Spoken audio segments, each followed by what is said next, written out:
This is a letter from Benjamin Banneker, infamously known to most Americans and Europeans as Benjamin Franklin. This letter from Benjamin Banneker to Thomas Jefferson in 1791. Maryland, Baltimore County, August 19, 1791.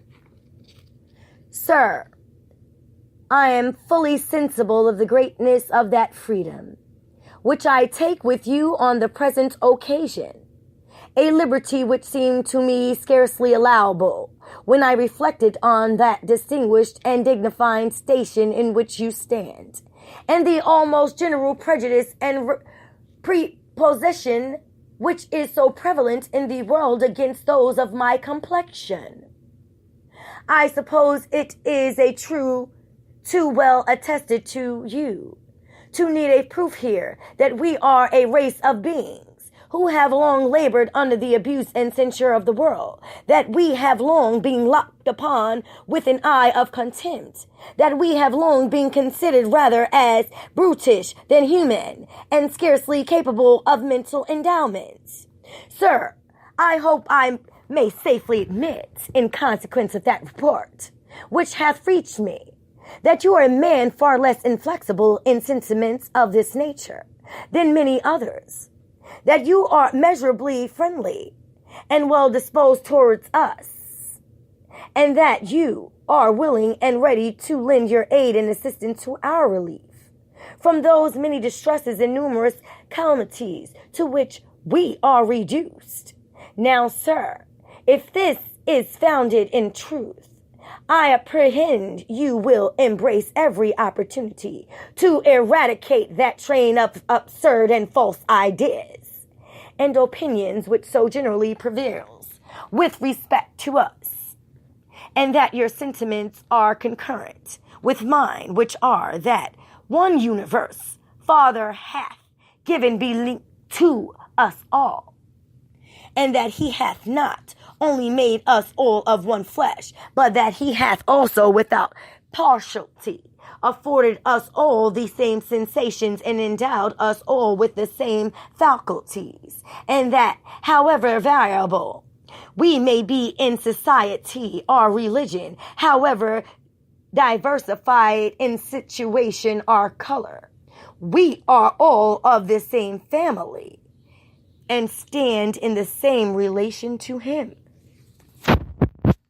Sir, if these are sentiments of which you are fully persuaded, I hope you cannot but acknowledge that it is the indispensable duty of those who maintain for themselves the rights of human nature and who possess the obligations of Christianity to extend their power and influence to the relief of every part of the human race, from whatever burden or oppression they may unjustly labor under.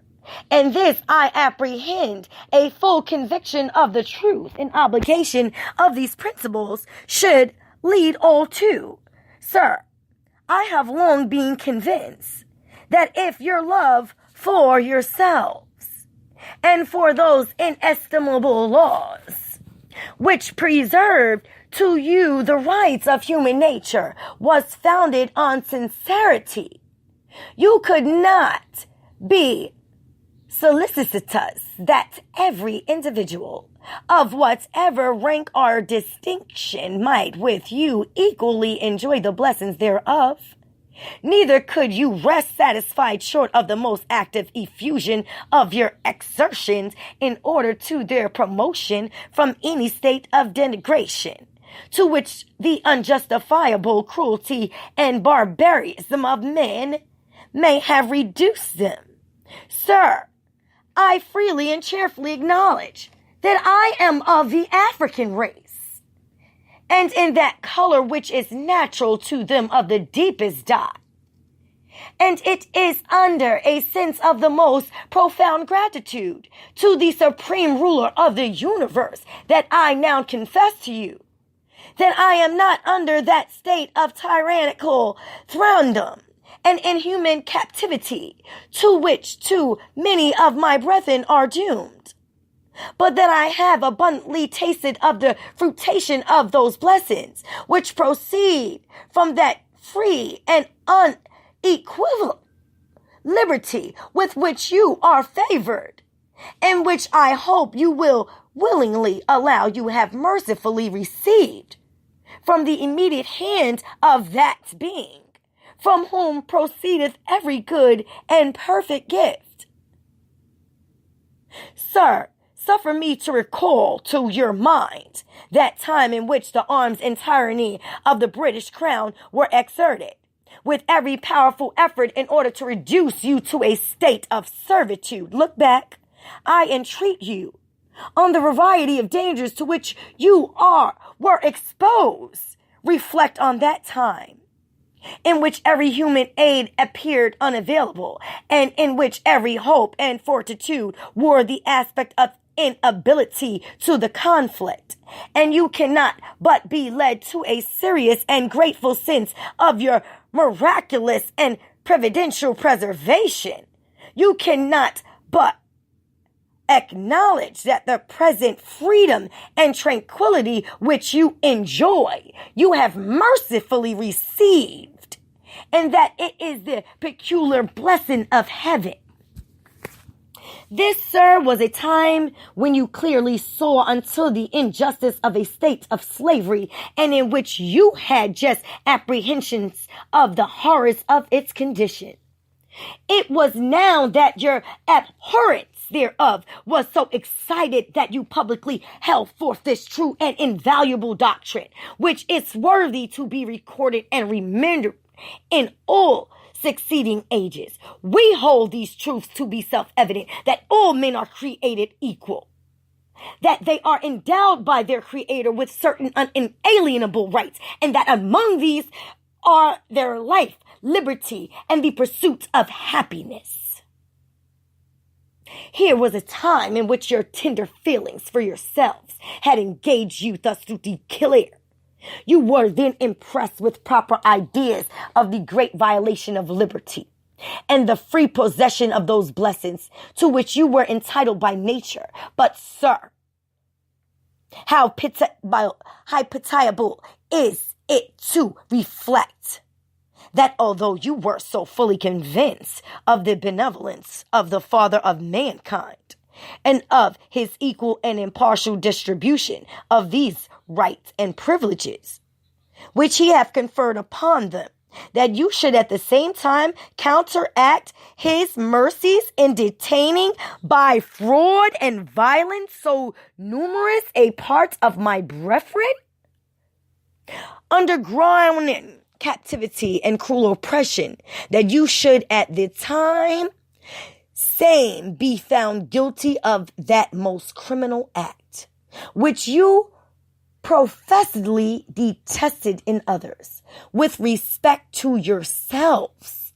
I suppose that your knowledge of the situation of my brethren is too extensive to need a recital here.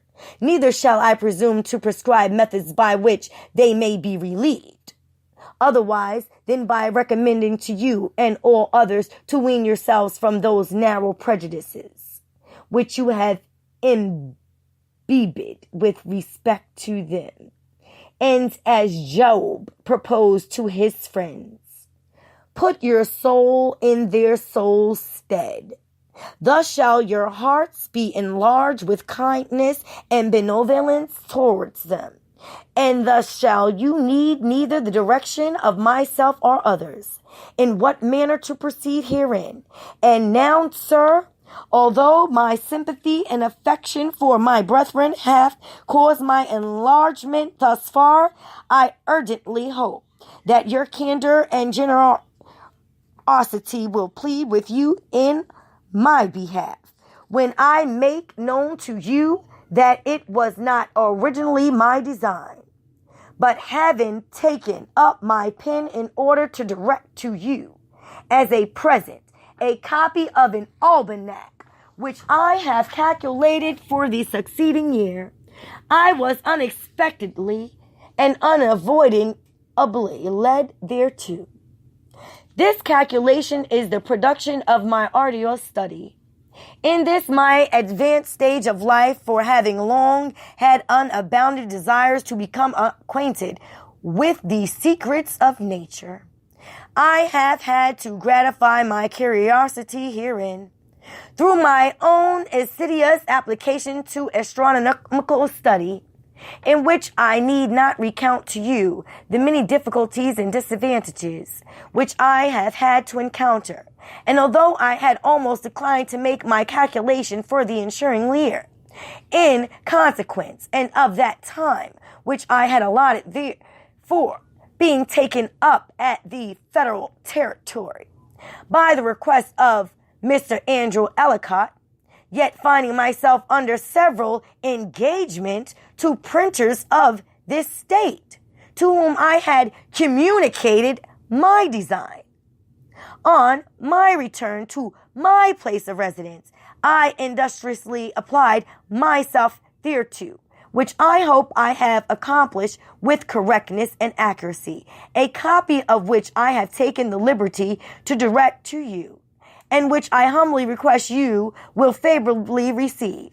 And although you may have the opportunity of pre-using it after its publication, yet I choose to send it to you in manuscript previous thereto, that thereby you might not only have an earlier inspection, but that you might also view it in my own handwriting. And now, sir, I shall conclude and subscribe myself with the most profound respect, your most obedient, humble servant, Benjamin Banneker. And there was a reply from Thomas Jefferson to Benjamin Banneker from Philadelphia, August 30th, 1791. Sir, I thank you sincerely for your letter of the 19th instant, and for the almanac it contained. Nobody wishes more than I do to see such proofs as you exhibit, that nature has given to our black brethren talents equal to those of the other colors of men, and that the appearance of the want of them is owing merely to the degraded condition of their existence, both in Africa and America. I can add with truth that nobody wishes more ardently to see a good system commenced for raising the condition, both of their body and mind, to what it ought to be, as far as the imbecility of their present existence and other circumstances which cannot be neglected will admit.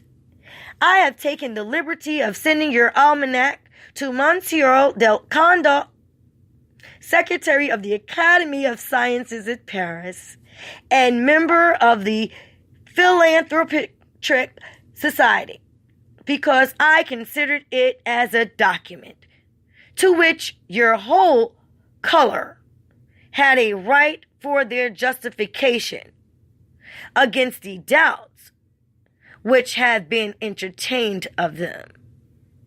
I am with great esteem, sir, your most obedient, humble servant, Thomas Jefferson. Remember, Benjamin Franklin and Thomas Jefferson were a part of this whole First Continental Congress. These two letters are very important because they took place a few years after the treaty was ratified, and pretty much the colonies never abided by the Treaty of Peace and Friendship. They never meant well. This whole communication between the two of them, Benjamin Banneker and Thomas Jefferson, just confirms the fact that once the European people got out of their state of death, fear, and famine, and they found a great nation full of resource and people of value that they can use and multiply, they did it. And it wasn't about a God. It wasn't about Almighty. They never even speak of that God. It is about a crusade of migration and colonizing a nation and erasing the existence of the people by denaturalization. Because if people are not nationalized in their own country and people are migrating into your country, your land, and they are getting citizenship. You get a green card, but I don't get none. I got to go to pay to get a driver's license privilege when I have a right to travel anyway. And so he stole his property from him. In essence, he even admits it. And he tells him he doesn't care about his people anymore.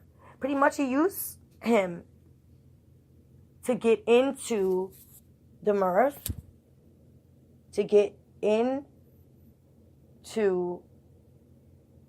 his imperial majesty, so that they can pull this biggest scheme that has been going on for a very long time.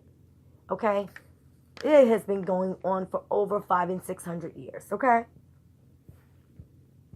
Systematically, or any way you want to call it, they have strategically, okay,